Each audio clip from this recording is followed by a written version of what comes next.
आप सोच रहे हैं कि ड्रीम 11 कब वापस आएगा, तो यार ये वीडियो आपके लिए है। क्योंकि इस वीडियो में मैं बहुत सारी चीजें आपको समझाने वाला हूं, जिससे अगर आप ड्रीम 11 के वापस आने का इंतजार कर रहे हैं तो यार आपको वीडियो जरूर देखनी चाहिए। और मुझे पता है बहुत सारे यूजर्स जो ड्रीम 11 के वापस आने का इंतजार कर रहे हैं, फैंटेसी स्पोर्ट्स के वापस आने का इंतजार कर रहे हैं। और इस समय सबसे ज्यादा हाहाकार इसलिए मचा हुआ है क्योंकि ड्रीम 11 पे आईपीएल के फाइनल और क्वालिफायर मैच में, जिसमें कहीं ना कहीं प्राइस बढ़ना चाहिए था, फर्स्ट प्राइस वहां पे एकदम से घट के नीचे आ गया। यानी कि 1 करोड़ लगातार 1 करोड़ फर्स्ट प्राइज चलता आ रहा था और क्वालिफायर में 1 लाख फर्स्ट प्राइज हो गया और फाइनल मैच में भी सिर्फ 1 लाख फर्स्ट प्राइज है। उसका रीजन दोस्तों मैं आपको बताता हूं। अभी दोस्तों जो 27 मई को सुप्रीम कोर्ट में वर्डिक्ट आया है, जो वहां पे सुनवाई हुई है, जो जजमेंट आया है, वो दोस्तों कहीं ना कहीं रियल मनी गेमिंग को लेकर ही थे। 2 जजमेंट आए, जिसमें एक दोस्तों जीएसटी को लेकर आए। जीएसटी क्या हुआ था, देखिए 2017 से जो है ऐप चल रहे थे, आरएमजी चल रही थी, रियल मनी गेमिंग चल रही थी, तब रूल्स दूसरे थे। यानी कि जीएसटी के जो नियम थे वो दूसरे थे। उस तरीके से जो रियल मनी गेमिंग कंपनियां हैं वो यूजर से जीएसटी ले रही थी। लेकिन हुआ का क्या, 2023 में ये रूल्स चेंज हुए। यानी कि 2023 में कहना था कि हम पूरी फेस वैल्यू पे 28% जीएसटी लगाएंगे। यानी कि कोई यूजर अगर डिपॉजिट कर रहा है, जितना डायरेक्ट डिपॉजिट पर ही हम 28% जीएसटी लगा दें। मान लीजिए किसी यूजर ने 100 डिपॉजिट किए तो उसमें 28 रुपए जीएसटी चले जाएंगे डायरेक्ट। तो इसी की लड़ाई चल रही थी सुप्रीम कोर्ट में। तो वो लड़ाई कहीं ना कहीं जो है इनके आरएमजी कंपनियों के पक्ष में नहीं आया। अभी जजमेंट आया, आरएमजी कंपनियों के पक्ष में नहीं आया। वो कहा 28% जीएसटी ही बरकरार रहेगी, चाहे गेम स्किल हो या चांस हो। अगर उसमें पैसा इन्वॉल्व है तो दोस्तों उस पे 28% जीएसटी लगेगी। यानी कि वहां पे कोई भी मतलब नहीं रहा स्किल और चांस का, दोनों को एक ही कैटेगरी दे दी गई। अगर उसमें पैसा इन्वॉल्व है तो दोस्तों उस पे 28% जीएसटी लगेगी। और हुआ क्या, यहां तक दोस्तों बात ठीक है, ठीक है 28% जीएसटी लगेगी।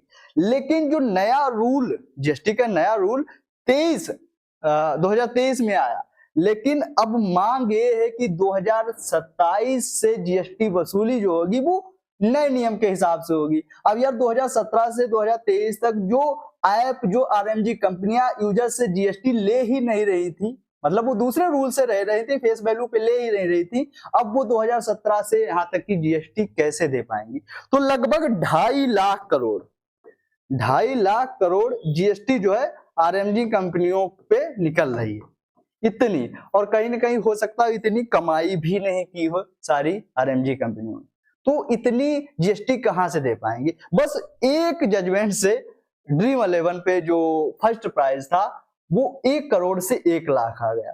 अब दोस्तों बहुत सारे लोगों का ये भी कहना है कि आईपीएल के बाद ड्रीम 11 शटडाउन हो सकता है, क्योंकि कई लोगों ने जो उसके सब्सक्रिप्शन लिए थे तो सब्सक्रिप्शन कैंसिल्ड हो गए। बहुत सारे लोगों ने स्क्रीनशॉट शेयर करे एक्स वगैरह पे कि उनके सब्सक्रिप्शन कैंसिल्ड हो गए, जो उन्होंने ऐड के सब्सक्रिप्शन लिए थे। तो इसीलिए बहुत सारे लोग कह रहे हैं। देखिए इसके बारे में मुझे बहुत ज्यादा नहीं पता है, क्योंकि कोई मेरे पास कंफर्म न्यूज नहीं है कि आईपीएल के बाद बंद ही हो जाएगा। लेकिन फिर बड़ी ही मुश्किल है वहां पे कोई जाए, क्योंकि कोई बड़े मैच भी नहीं है। लेकिन दोस्तों ड्रीम 11 आरएमजी कंपनियां जो अब लड़ाई लड़ेंगी, ठीक है। अब लड़ाई लड़ना, कई कंपनियां लड़ाई नहीं लड़ रही थी, कई कंपनियां लड़ाई नहीं लड़ रही थी, लेकिन अब उनको भी लड़ाई लड़नी पड़ेगी। तो हो सकता हो एक फाइनल चीज, देखिए अभी जो आरएमजी है, ड्रीम 11 है, फैंटेसी स्पोर्ट्स वापस आने की अगर बात करें तो 5% भी चांस नहीं है। अब 5% मैं क्यों कह रहा हूं, देखिए 5% वापस आ सकते मैं क्यों कह रहा हूं, क्योंकि अब जो है बातचीत होगी।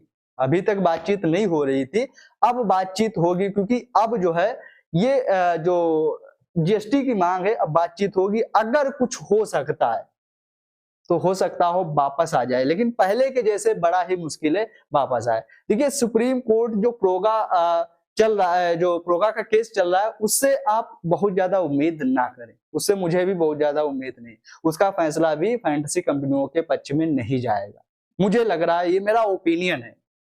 ये मैं अपना ओपिनियन दे रहा हूं, मुझे लग रहा है नहीं जाएगा। लेकिन दोस्तों फिर भी कुछ ना कुछ हो सकता है, ऐसा नहीं है जो लोग कह रहे हैं अब कुछ नहीं होगा, कुछ ना कुछ हो सकता है। और बहुत सारे मेरे भाई, बहुत सारे मेरे दोस्त ऐसे होंगे जो अपना ओपिनियन कमेंट बॉक्स में देंगे। देखिए जो यूजर्स हैं, बहुत सारे लोग इस पे डिपेंडेंट थे, तो वो इस पे बहुत अच्छी रिसर्च कर रहे होंगे, क्योंकि अगर कंपनियां एकदम से शट डाउन होंगी तो जितने भी लोग अभी तक वर्क कर रहे थे वो सब बेरोजगार हो जाएंगे।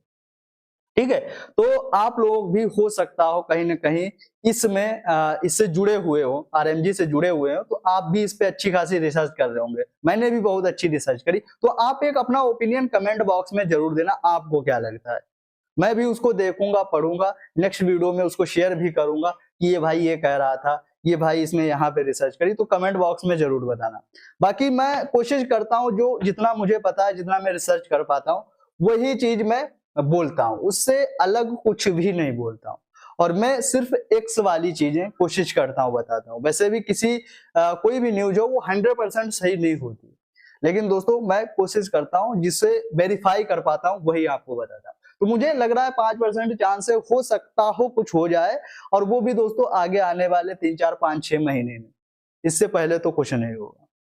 बाकी आपका क्या ओपिनियन है कमेंट बॉक्स में जरूर बताना। हाँ, अगर आप चाहते हैं मैं भी कोई न्यूज आए आपको शेयर करता रहूं तो चैनल सब्सक्राइब कर देना, और थोड़ा सा मोटिवेट करने के लिए वीडियो को लाइक कर देना। Thank you.